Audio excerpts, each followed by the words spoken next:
ভাই তুই বিষাক্ত না হয় সঙ্গীতজ্ঞ হতে পারতিস, বিষধর থেকে সুরধর হতিস, বেশ লোককে এরকম গান শোনাতিস।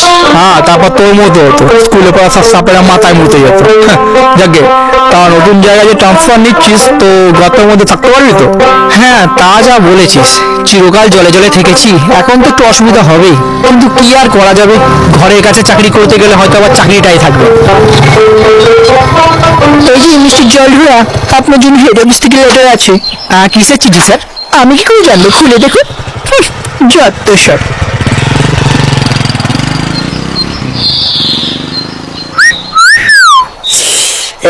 চিকিনে মালটা কে ভাই? উনি উনি আমাদের স্কুলের সেক্রেটারি। আচ্ছা, তা ওটা কি তোর ট্রান্সফার লেটার নাকি? না, আমার ডিসমিস লেটার। হ্যাঁ, কি বলছিস? কাল বাদ পরশু অজগর স্যার স্কুলে ইন্সপেকশনে আসবে, 27 তারিখ, সাত দিবসের দিন।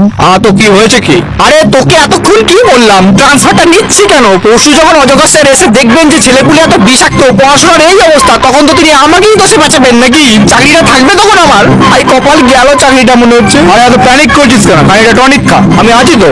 আরে তুই থেকে কি করবি? তুই কি অজগর স্যারকে সামলে দিবি? না, সেটা তুই সামলাস, আমি তো ছাত্রগুলোকে সামলে দেবো।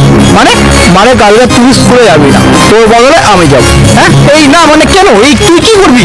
যা করবো পরে বুঝবি। এখন ইনফেকশনে তোকে অজগর স্যার জিজ্ঞেস করতে পারে, এরকম প্রশ্নগুলো একটা খাতায় লিখে দেবে, আর উপরে বড় বড় করে লিখে দিবি, happy snake day 27 July. Das ভাই, এটা কিন্তু বড় করে লিখে নিয়ে আসবি। আর মিউজিকের জন্য তো র্যাটেল আছেই। আর হ্যাঁ, মেন কথা, বকরো ছাতিম ফুলের মালটা কিন্তু ঠান্ডা করে নিয়ে আসবি। হ্যাঁ সেটা নিয়ে আসবো, কিন্তু পার্টিটা আমার করতে হবে না ভাই। কেন? আমার বাস্তব সব ভাই, ঘরে মদ ঢোকাতে নেই। ও ঠিক আছে, শাখামুটির বাড়িতে হবে। আমার বাড়িতেও হবে না, আমরা রাজসাপ। তো রাজসাপ তো কি হয়েছে? রাজারা তো বেশি মদ খায়। হ্যাঁ, ওই জন্যই তো আমার বাবা সব মেরে দেবে। ও ঠিক আছে, তাহলে কেউটের বাড়ি ফাইনাল।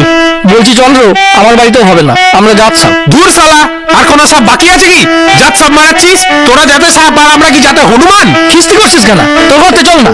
ওর গর্তেও হবে না, তোদের পার্টিটা কারো গর্তে, কারণ কাল স্কুলে ইনফেকশনের জন্য অজগর স্যার আসবে, তাই তোদের সকলকে স্কুলে আসতে হবে, ভদ্র হবে, থাকতে হবে। ভাই স্যারের মনে হচ্ছে পেট গরম পড়েছে। কি হয়েছে দেখ, 7 দিবসের দিন নাকি স্কুলে আসতে হবে। তোর বাবার ভাগ্য বলে যে আমার পেট গরম করেছে, মাথা গরম করলে তোর ক্যালার মতো দাঁতও থাকতো না, সারা মতো বিশ্ব থাকতো না। স্যার, আপনি তো দেখছি গুন্ডামি করছেন। ঢ্যাম নামে দেখবি সবার জায়গা বাস। ও স্যার, কেউ তোর লেগে পা দেবেন না, তোর বুকে পা দেবো, শোয়ার জায়গা বসতে বলছি না। এই যে খুব পা মেরেছেন না, সাপকে শুয়ার বলে অপমান করছেন, সবাই মিলে এমন বিষ ঝেড়ে দেবো না, বাপের নাম ভুলে যাবে। সালা ছোট ছোট ফোনা, বড় বড় ফোস, বেজির বাচ্চা।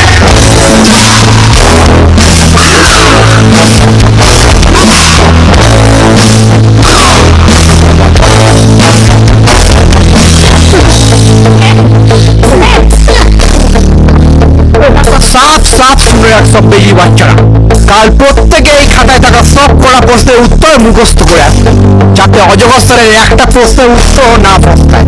যদি কারো কোনো বেচাল দেখেছি বা কাউকে অ্যাবসেন্ট দেখেছি, তাহলে সব কটাকে নেউল দিয়ে মারিয়ে দেবো।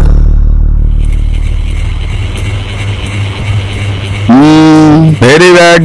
দাঁতগুলো কি সব মারপিট করে ভাঙা হয়েছে? না না মহাশয়, আমরা দন্তচ্ছেদের দ্বারা হিংসাকে বর্জন করিয়াছি। অহেতুক বিষের বশীভূত হইয়া দুষ্কর্ম হইতে নিজেদের বিরত রাখিতে আমরা গুরুমশাইয়ের প্রদর্শিত পথে অবলম্বন করিয়াছি। কি চলছে? বাহ, ভেরি গুড। তোমার বাচ্চ ভঙ্গি এবং বাচ্চ ভাষা দুটোই তো খুব সুন্দর। সবই আমাদের গুরুমশাইয়ের কেলানিতে, কল্যাণেতে। গুরুমশাই আমাদের খুব ভালো। অপূর্ব, ভেরি গুড। সত্যি মিস্টার ধরা, আপনি এদের আশ্চর্য সহবাস শিখিয়েছেন। তো আশা করছি এদের জ্ঞানের থলিটাও আপনি ভেরি গুড করে পূর্ণ করে দিয়েছেন। হ্যাঁ, পুরো কানাই কানাই। Very good.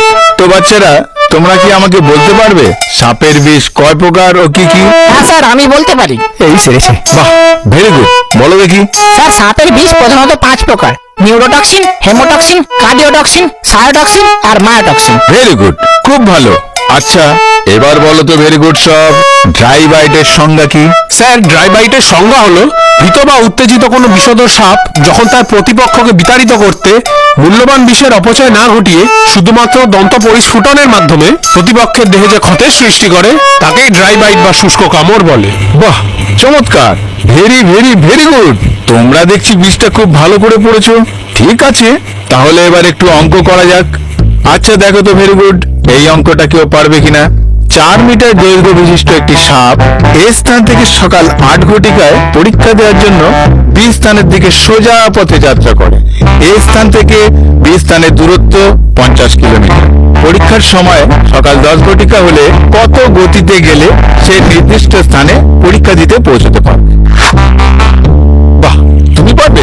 এই শুনেছি না না স্যার, ওর নাম দাঁড়া, মাঝে মাঝে এরকম দাঁড়িয়ে যায়। পড়াশোনার নাম শুনলেই ঝাপটা না স্যার, অঙ্কটা আমি পারবো স্যার। যদি অঙ্কে দেওয়া সময়সীমার মধ্যেই সাপটাকে পরীক্ষা দিতে যেতে হয় তাহলে নিঃসন্দেহে সাপটা ফেল করবে, কারণ সাপ কখনোই সোজা পথে যাবে না, এঁকে বেঁকে যাবে, হয়তো পথও হারাবে। এ স্থান থেকে বি স্থানের দূরত্ব 50 কিমি, তাহলে 2 ঘন্টার মধ্যে তাকে সকাল 10টায় বি স্থানে পৌঁছতে হলে তার গতিবেগ 25 কিমি পার আওয়ার হতে হবে। কিন্তু আমরা জানি সাপের সর্বোচ্চ গতিবেগ 20 কিমি পার আওয়ার হতে পারে, ফলে স্পষ্টতই 2 ঘন্টা সময়সীমার মধ্যে ওই পরিমাণ দূরত্ব অতিক্রম করা সম্ভব নয়। অসাধারণ, অবিশ্বাস্য, ভেরি গুড। কয়েক মাস আগে পর্যন্ত এই স্কুলটা বিশের বাগবাজার ছিল। কত ভেরি গুড শিক্ষক এলো গেল, কেউ এদের সাহায্য করতে পারেনি। কিন্তু এই কদিনে আপনি ভেরি গুড কি করে যে স্কুলের ভোলচাল পাল্টে দিলেন, আমি তো কিছুই বুঝতে পারছি না। হ্যাঁ স্যার, আমিও বুঝতে পারছি না। আরে এটাই তো হয় ভেরি গুড। যারা নিজের কাজে দক্ষ তারা কখনোই তাদের দক্ষতার দৈর্ঘ্য বুঝতে পারে না। তবে আপনি যা নিজের শিক্ষকতার ভেরি গুড পরিচয় দিয়েছেন তার জন্য আপনাকে আমি উচ্চ পদে নিয়োগ করে আপনার মাইনে বাড়িয়ে দিলাম। আর হ্যাঁ, আরেকটা ভেরি গুড দায়িত্ব আপনার হাতে তুলে দিলাম। কি দায়িত্ব স্যার? সেরকম কিছু নয়, আপনি শুধু স্কুলের নতুন সেক্রেটারির জন্য একজন যোগ্য ভেরি গুড সাপের নাম শুধু আমাকে রেকমেন্ড করবেন। কারণ মিথ্যে অভিযোগ করে আমাকে এবং স্কুল অথরিটিকে বিভ্রান্ত করার জন্য আমি মিস্টার লাউডারকে সেক্রেটারি পদ থেকে বরখাস্ত করছি।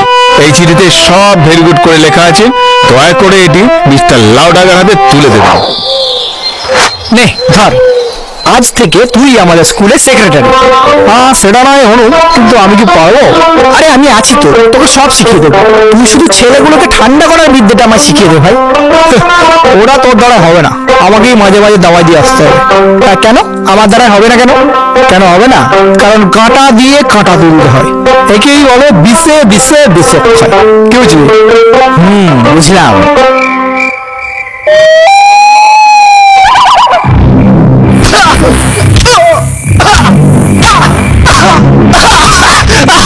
ভাই সরি ভাই, আমি বুঝতে পারিনি তো সেক্রেটারি পদটা চলে যাবে ভাই। ভাই প্লিজ বেটিকে থামা ভাই, কেলিয়ে এত করে দিয়েছে ভাই, আমি তো লেজে পড়ছি ভাই, আমাকে ছেড়ে দে ভাই, আমাকে ছেড়ে দে ভাই প্লিজ। ঠিক আছে, বেজি মামুনসির নাম করে ক্লাস থেকে মুক্তি দিয়ে দেয়। এই না না প্লিজ ভাই, ওরকম করি না ভাই, আমাকে ছেড়ে দে ভাই, আমি তো লেজে পড়ছি ভাই। এই না, এই না প্লিজ, এই না না না না না।